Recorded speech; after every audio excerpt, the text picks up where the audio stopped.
Assalamualaikum warahmatullahi wabarakatuh. Balik lagi di channel YouTube Afif Safi Pakar Bola, mengomentari sepak bola dengan kesoktahuan. Terima kasih teman-teman yang udah like, komen, dan subscribe channel YouTube gua. Ya, dari rata-rata komennya itu sampai detik-detik akhir kayaknya kalian nonton. Pokoknya terima kasih buat kalian yang nonton di awal doang. Terima kasih yang buat kalian nonton sampai habis. Terima kasih juga buat penonton-penonton gue yang silent reader. Jadi maksudnya dia tuh sebenarnya nonton tapi nggak ikut komen, nggak like, nggak apa-apa. Terima kasih, yang penting lu udah nonton, gue udah seneng banget. Dan hari ini seru nih, pasti karena gue membahas bagaimana Barcelona apabila tanpa Messi. Yang sampai sekarang belum jelas nih Messi statusnya, sampai nanti ya, sampai di trofi Johan Gampar baru Messi kayak ingin melakukan keputusan-keputusan. Dan Paris Saint-Germain, sesuai janji gua, kalau Paris Saint-Germain dengan skuad yang ada ya belum bisa meraih gelar Liga Champions, berarti Paris Saint-Germain memang ditakdirkan mediocre. Nanti kita akan bahas. Sebelumnya gue mau mengajak elu ya untuk mulai peduli nih, sebagai cowok-cowok mulai peduli dengan kesehatan kulit kita. Ya, kita harus mencintai diri kita. Kalau ada istilahnya tuh self love. Ya, kita harus mencintai diri kita, menghargai diri kita. Karena dengan mencintai dan menghargai diri kita, itu adalah jalan terbaik untuk menjalani kehidupan. Nah, banyak caranya. Lu mau menghargai diri lu kayak gimana? Salah satunya gua punya amunisi yang selalu gue pakai ya, yang selalu jadi teman gua, yaitu Scarlett Whitening. Nah, ini rangkaian body care Scarlett Whitening. Mungkin lu yang sering main medsos atau lu punya temen yang wangi sudah pasti tahu Scarlett Whitening. Sebelumnya Scarlett Whitening ini ya sudah sukses dengan produk-produk yang sebelumnya. Tapi karena memang inovatif ya, selalu memunculkan ide cemerlang, ada lagi varian baru Scarlett Body Scrub Coffee dan Body Shower Coffee. Tuh. Ya, seperti kalian udah tahu juga kalau Scarlett Whitening ini cocok buat semua jenis kulit. Nggak usah khawatir. Ya, Scarlett Whitening dengan glutathione dan vitamin E membantu mencerahkan, melembabkan kulit kita dan menutrisi kulit kita sehingga kulit kita terlihat lebih fresh. Dan yang pasti ya, yang bikin kita makin pede yaitu wangi. Nih, gue cobain dulu yang coffee nih. Ini body shower scrub nih, tapi gue jajalin. Nih. Tuh, wangi kopinya juga elegan guys. Nih teksturnya nih, kelihatan nggak? Ngeri. Teksturnya lembut banget di tangan gua. Asli. Wangi kopi juga kan. Tuh, enak banget. Sumpah, kayak gua mau minum gitu tangan gua gara-gara nyium kopi ini. Tuh, lembut banget ya. Mungkin kalau nanti tahun berapa gitu teknologi udah canggih, kecium nih tuh wanginya tuh. Tuh, kecium tuh ya. Jadi kalau kita wangi ya, kita sendiri nyaman dan orang-orang di sekitar kita pasti ikut nyaman. Nah, itu kuncinya. Jadi cowok yang kece lah ya.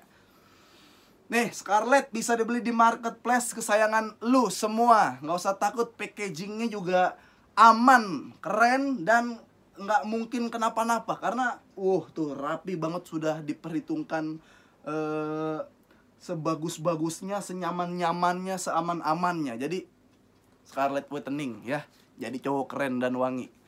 Nah, Barcelona sampai sekarang belum ada keputusan tentang Lionel Messi, apakah perpanjang kontrak atau enggak. Yang jelas kita lihat Messi sering posting foto liburan di laut bareng Suarez. Kemarin terakhir Messi posting foto bareng teman-teman Paris Saint-Germain. Ada Di Maria yang gue lihat, ada Neymar, ada Verratti.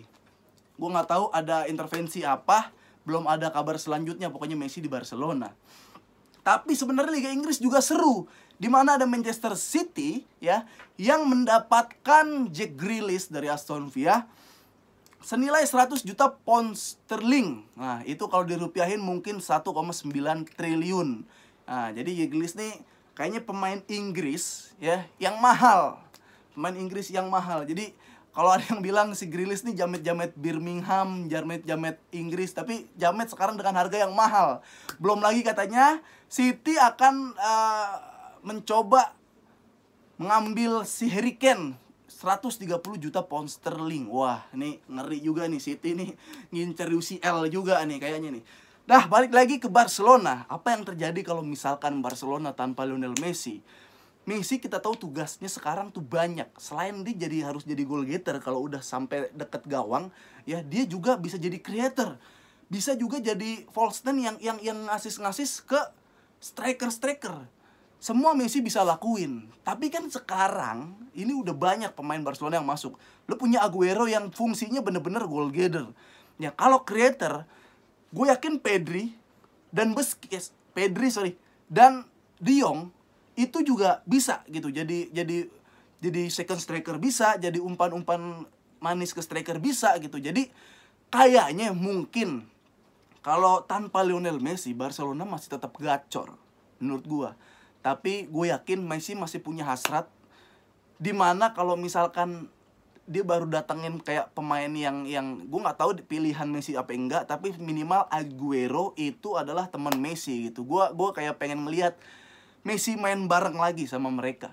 Apa yang terjadi gue nggak tahu, tapi pun nggak ada Messi, gue ngeliat squad Barcelona yang sekarang, gue tetap pede itu. Nah, beredar kabar kalau Braithwaite ini ya, dia kemarin keluh kesah bukan masalah mau dipindahin atau enggak. Di Braithwaite ya, dia ngomong gini, saya memang belum mempunyai kesempatan banyak di musim ini, tapi nanti saya akan dan harus mempunyai kesempatan yang banyak di musim depan bersama Barca. Gue nggak tahu nih yang nonton, lu menginginkan Braithwaite stay atau out ya. Gue mah nggak peduli kan sebenarnya kayak gimana, tapi menurut gue Braithwaite in, gajinya dipotong, nggak masalah bos. Braithwaite orang kaya gitu, jadi ya nggak apa-apa lu mau main hobi-hobi doang di situ. Maksud gue ya nggak apa-apa lah, sekali-kali gitu Barcelona kayak ada yang lucu-lucunya gitu kan. Jadi atau seumpama gini, kalau lu ngelihat Morata ya, kadang-kadang ketika Spanyol susah mencetak gol, Morata main malah cetak gol. Misalkan Chelsea susah nyetak gol, malah Werner yang cetak gol. Kayaknya sosok Braithwaite ini bisa jadi kartu as kalau misalkan Barcelona buntu ya. Amin. Ntar nggak tahu Barcelona lawan apa, Messi susah, Depay susah, Aguero lagi nggak wangi, tiba-tiba masuk Lord Braithwaite nggak sengaja gol, apa kena gigi gitu, kena mata gol gitu kan. Nggak, ya mudah-mudahan aja Braithwaite stay lah kalau gue lah, biar Barcelona ada lucu-lucunya.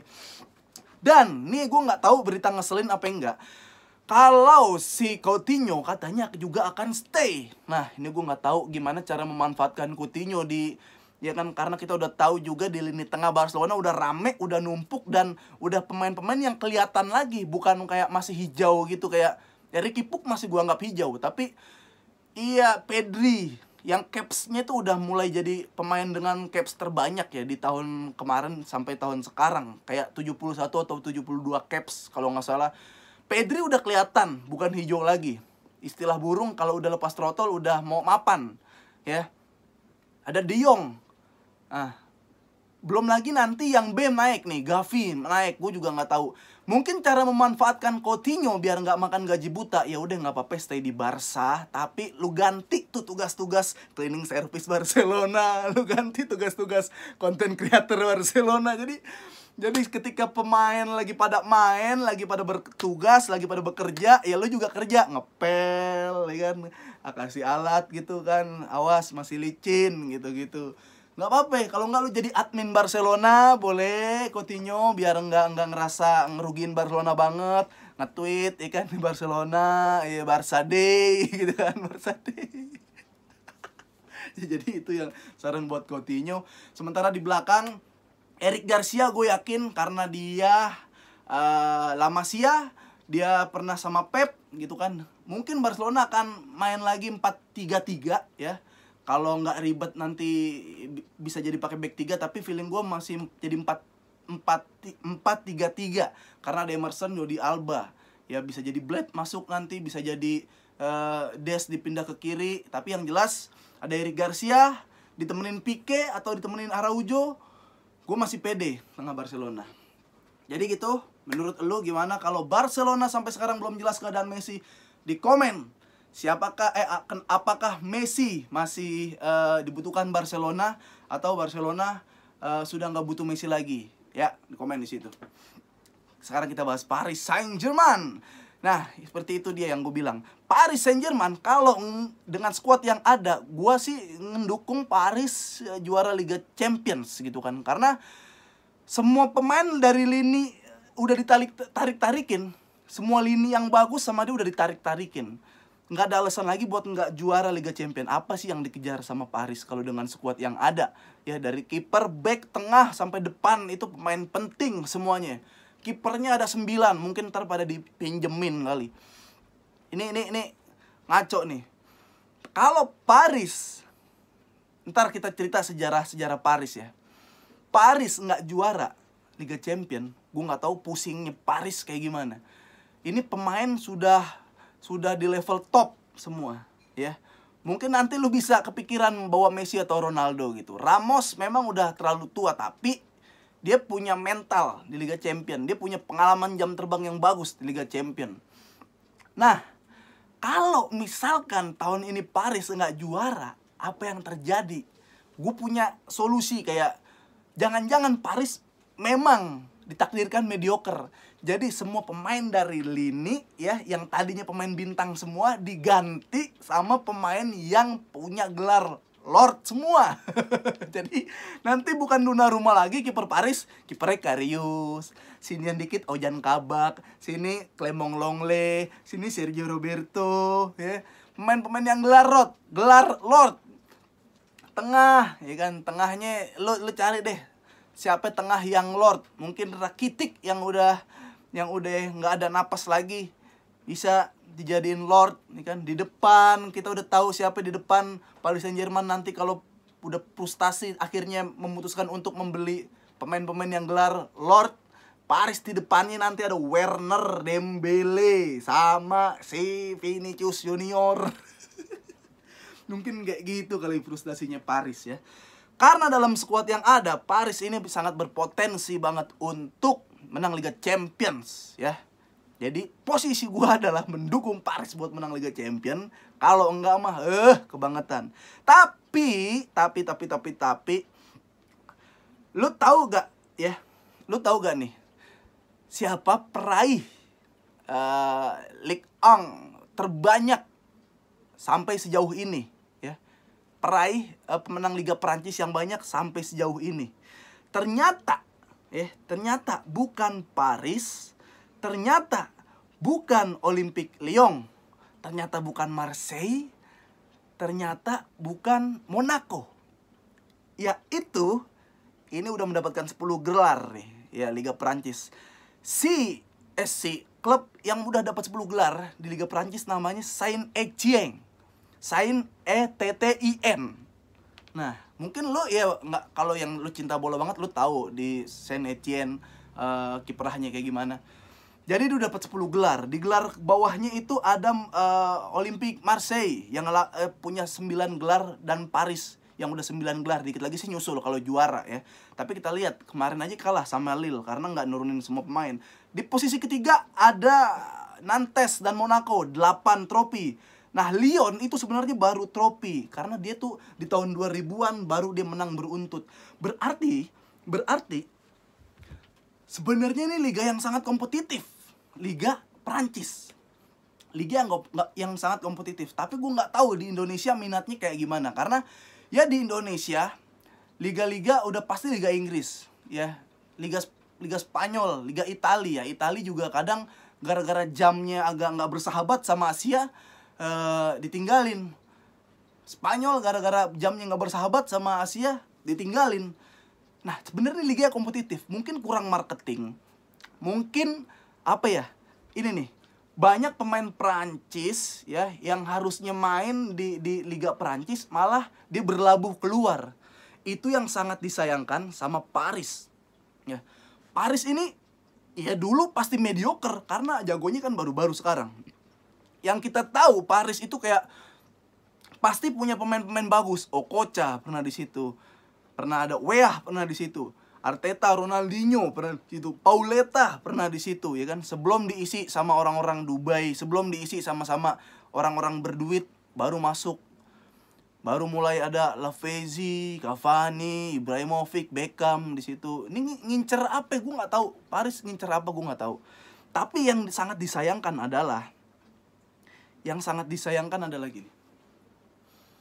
Kalau Paris juara, pemain di Perancis, di Paris Saint-Germain itu nggak terlalu banyak. Asal kalau kita ingat ya, Kimpembe dan Mbappe mungkin. Ya bagus kalau Pogba ditarik. Berarti Paris Saint-Germain ini adalah klub ibu kota asal Perancis yang sebenarnya nggak ada roh Perancis gitu. Maksud gua, kenapa lo nggak datengin Zidane yang asli Perancis, yang orisinal Perancis gitu? Kayak gini deh, lu pemain Persib atau lu pemain Persija ya, lu lahir di Jakarta atau lu lahir di Bandung ya, lu pasti punya hasrat buat juarain Persib atau juarain Persija di AFC Liga Champion Asia, ya kan? Lu pasti punya kebanggaan, gua harus juara di sini gitu. Nah ini kebanggaan kedaerahannya ini yang nggak ada kayaknya di Paris. Setuju? Lu setuju pasti di sini. Kalau lu baru enggak, karena pemain Perancisnya masih dikit. Ya kenapa nggak di saat Piala Dunia kemarin masih bagus-bagusnya tuh nggak ditarik ke Perancis? Bahkan Pavard aja back bagus Perancis main di Munchen. Ya, Antoine Griezmann dari dulu di Liga Spanyol terus. Nah kayak lu Perancis punya klub ibu kota Paris Saint-Germain, tapi nggak ada ya yang kedaerahan Paris Saint-Germain, nggak ada yang kedaerahan Perancis gitu. Ini sangat sayang menurut gua. Makanya gue yakin Mbappe walaupun nanti akan pindah, dia berlabuh ya buat memuaskan egonya entah ke Madrid, ke Liverpool atau kemana. Gue yakin Mbappe tuh punya hati kecil untuk juara dulu Liga Champions di Paris Saint-Germain. Makanya kenapa nggak kayak pelatihnya Zidane, Deschamps lu bawa lah, atau dia dari Prancis, backnya ada bagus-bagus kan, asal jangan lenglet. Titi dulu juga masih oke sebenarnya sebelum cedera-cederaan. Ya kenapa nggak kayak gitu. Oke, ntar ada dari Pogba di tengah biar roh Perancisnya kelihatan, pride Perancisnya nggak kelihatan. Arsene Wenger kayak lu ambil di situ, ya gitu. Makanya kayak ya Perancis kurang roh dari Perancisnya. Makanya kita lihat ke depan, rata-rata pemain yang di Perancis tengah Verratti, Di Maria, Neymar orang Brazil. Itu yang kalau kita nggak sadar, tapi oh iya benar juga ya, nggak sadar kita Perancis. Makanya kalau sekarang apalagi tambah backnya Marquinhos, Ramos, bukan orang Perancis, nggak ada Perancisnya. Tapi nah kalau misalkan ya gitulah, kalau misalkan sekarang apalagi sih yang dicari sama Paris Saint-Germain, apalagi kayak yang pasti Liga Champion udah pasti ya. Walaupun kemarin Ligue 1 yang juara Lille, Super Liga Prancis gue nggak tahu namanya, gue lupa, yang menang Lille. Berarti kan target utamanya adalah UCL. Kalau misalkan dengan skuad yang sekarang nggak dapat UCL, berarti Paris Saint-Germain murni mediocre ya. Di komen aja di bawah. Terima kasih yang udah nonton, jaga kesehatan selalu ya. Di komen di bawah, Paris kira-kira juara Liga Champion atau enggak ya, kenapa dan apa sebabnya. Komen di bawah. Sehat-sehat selalu teman-teman ya. Terima kasih lo udah nonton channel YouTube gua, itu merupakan kado yang spesial buat gua. Lo udah ngasih saran, lo udah komen, lo udah mau bergabung di podcast Boba nih, yang pendengarnya udah mulai makin naik lagi ya, yang udah rame ribuan member yang udah dengerin, yang ke YouTube ke podcast Boba gara-gara YouTube gua. Terima kasih ya. Di situ udah disaring penonton-penonton dan teman-teman kita yang asik, yang sefrekuensi. Terima kasih dengerin podcast Boba tiap Jumat di aplikasi Noise NOICE bareng gue dan Jerry Arvino, dan stay terus di YouTube gua. Sehat selalu. Assalamualaikum warahmatullahi wabarakatuh. Gokil, hampir 20 menit.